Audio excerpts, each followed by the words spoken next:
Questions to the Prime Minister.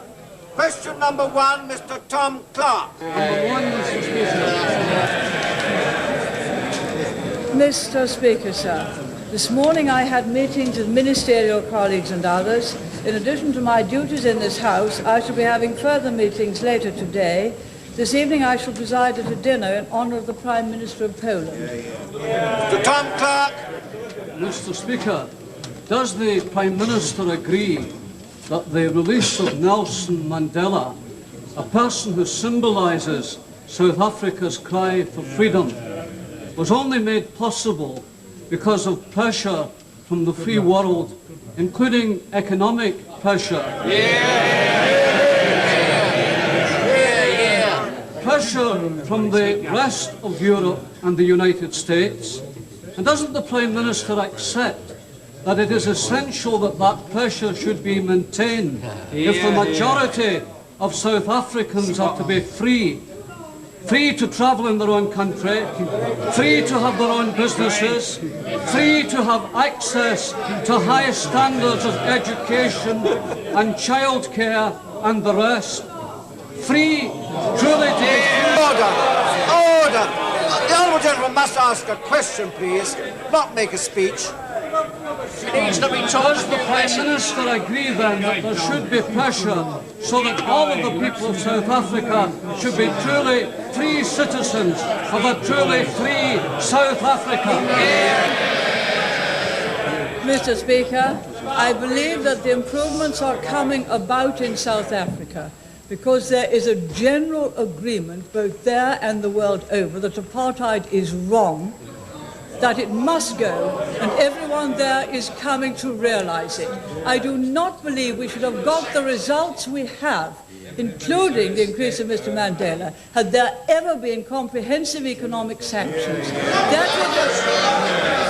That would have caused increasing violence and bitterness instead of going as we have and steadily improving the prospects for peaceful negotiations, which I'm sure Mr. Mandela stands for too.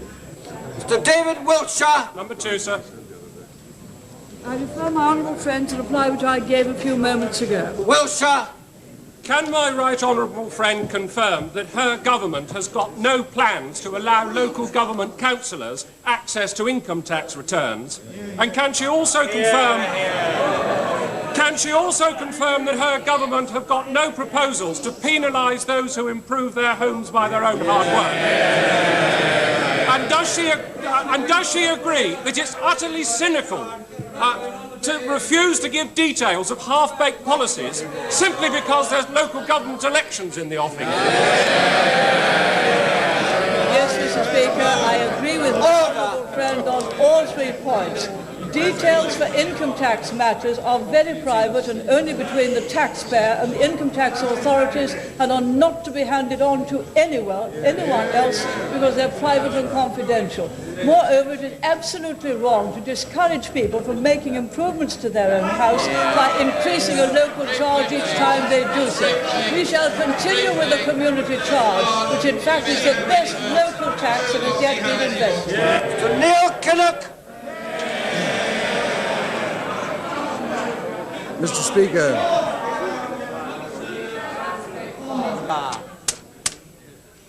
Mr. Kinnock. Mr. Speaker, when Nelson Mandela says that sanctions must stay as an essential pressure for change, how can the Prime Minister think that she knows better than Mr. Mandela? Mr. Speaker, sir, Mr. Mandela also said he approved of armed struggle. I disagree with him on that. I disagree with him on the present sanctions. When the South African government was doing things of which we thoroughly disagreed, we put on some very minor gesture sanctions to demonstrate our disapproval. Now that they are doing things which we have urged them to do, and which we have helped to bring about, I believe it is right to reduce the sanctions that we have, particularly those which are wholly voluntary.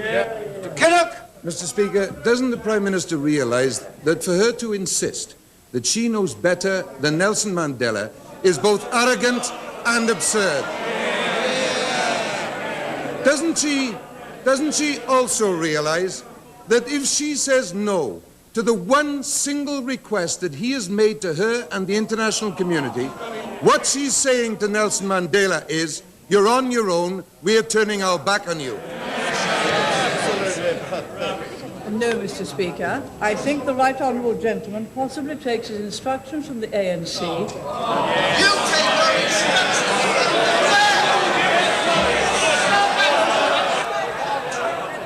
Order, order, order! I order! Order! The Prime Minister made some comment, but she would phrase it, please. Take my instructions from the ANC, who believe in comprehensive economic sanctions, which we have totally rejected. Who believe in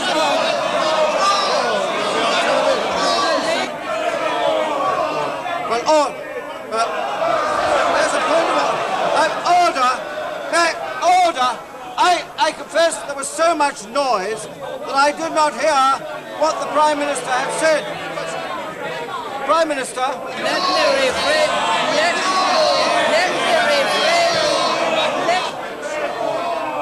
Order. This sounds awful.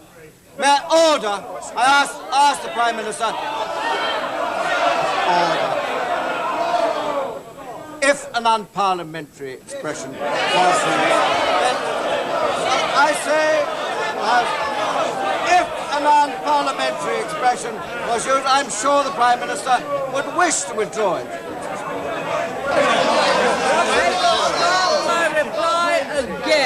I will start my reply again. The ANC believes in comprehensive economic sanctions that we have rejected.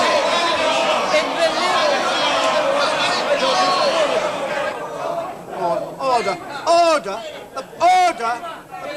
The Prime Minister hasn't... Well, it sounds order. The Prime Minister must be given an opportunity to make a reply.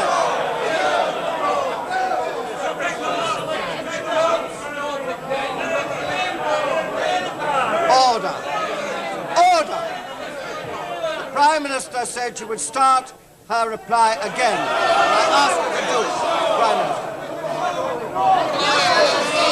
I have already said, only they couldn't hear me. I withdrew the previous.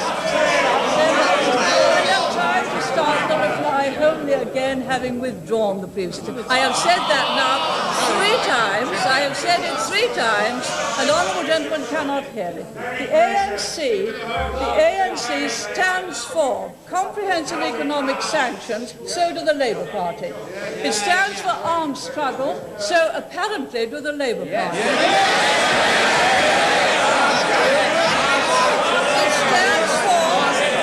It stands for privatisation. Order. It's a very disorderly Prime Minister's question. We must hear the reply. It stands for nationalisation of most of the economic means of production. We do not.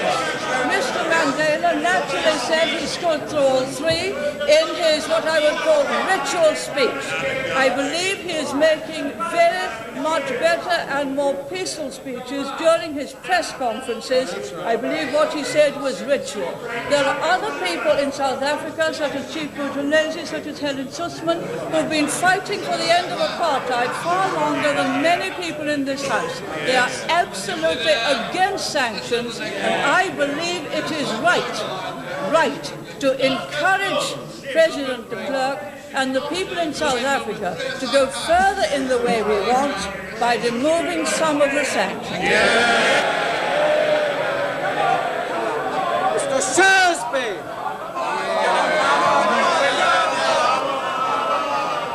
Order! Mr. Michael Shrewsbury. Has my right honourable friend, as a London member, had the opportunity to study the first Metropolitan Police Customer Survey published today? Is she aware that 84% of those people who visited police stations expressed satisfaction with the way in which the police handled their case? and that they found them polite and efficient and courteous. Does she agree with me that's a very good result indeed?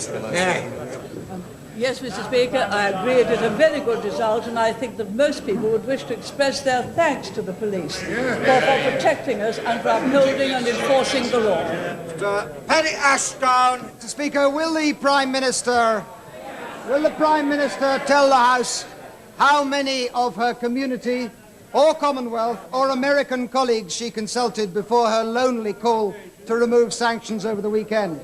Does she not think it rather odd that when she's asked to support unity and freedom in Germany, she says there must be massive international consultation first? But when she's asked to maintain international sanctions on South Africa, she's prepared to reject this unilaterally and alone. I don't think the right honourable gentleman fully appreciates precisely what has happened. As far as United Nations sanctions are concerned, the arms embargo, of course that stays in place because we have all agreed to it and bound by it. As far as orders through the European Economic Community is concerned and passed through this House, that is in particular sanctions on iron and steel, which suit some people, but it's a sanction, it has to be upheld, and also on Kruger Rands, those are orders and those cannot be changed without full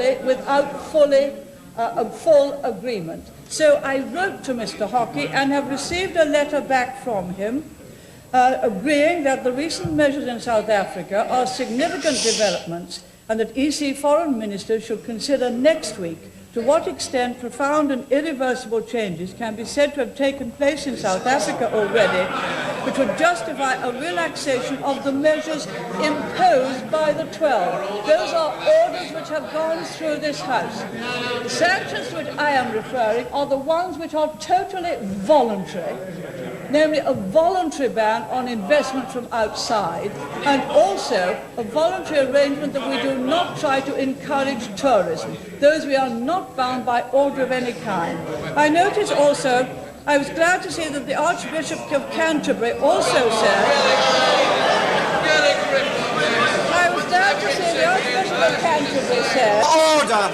Order. These are very important matters the Prime Minister is dealing with. The Prime Minister. But there needs to be some measure.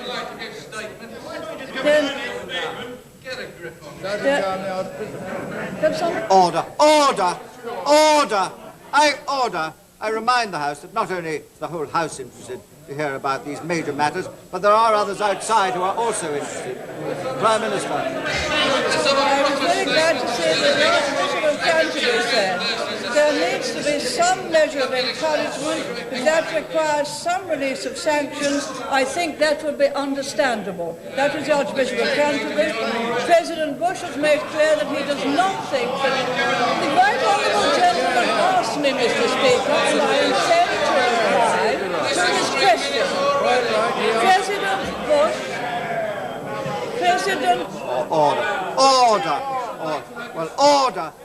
Order. The Prime Minister has a right to give her reply.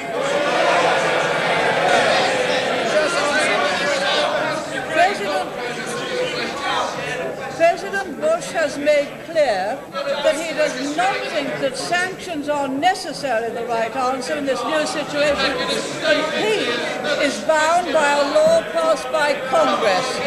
Insofar as we are bound by laws, we uphold them. Insofar as we are not, we're free to release them. Mr. Quentin Davis. Would my right honourable friend not agree that issuing death threats is an extremely serious crime in all circumstances and should be pursued with the full and impartial rigour of the law? And would she not agree that when a foreign government starts behaving like a gang of hoodlums and issuing death threats against the British subject, that it's really quite impossible for us to conceive of having normal, civilised diplomatic relations with them? I agree with my honourable friend. Issuing death threats is totally unacceptable. Freedom of speech and freedom to write is freedom to say things with which other people do not agree. That is one of our fundamental freedoms, and we must uphold it and shall continue to uphold it. I do not believe that either such speech or such writing will do anything to damage the great religions which are far older than those who write about them. Roddick!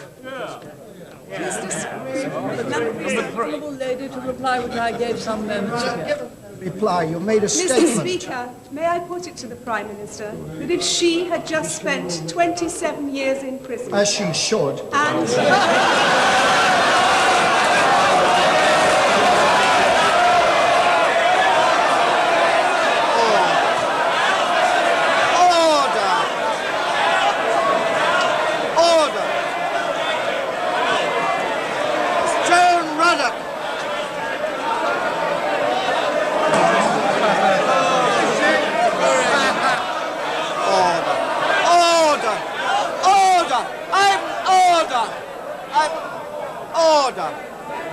Well, I've never heard the House behave in this kind of way.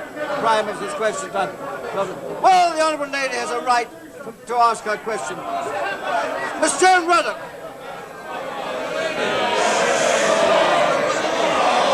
He hasn't said anything. Order. I call the Honourable Lady, Miss Joan Ruddock. Mr. Speaker, may I put it to the Prime Minister that if she had just spent 27 years in prison, separated from her family, and when she was released, she found that she and people like her were unable to live or work where they wished and did not have the vote, would she really not want the support of the international community in continuing sanctions against the government of that country?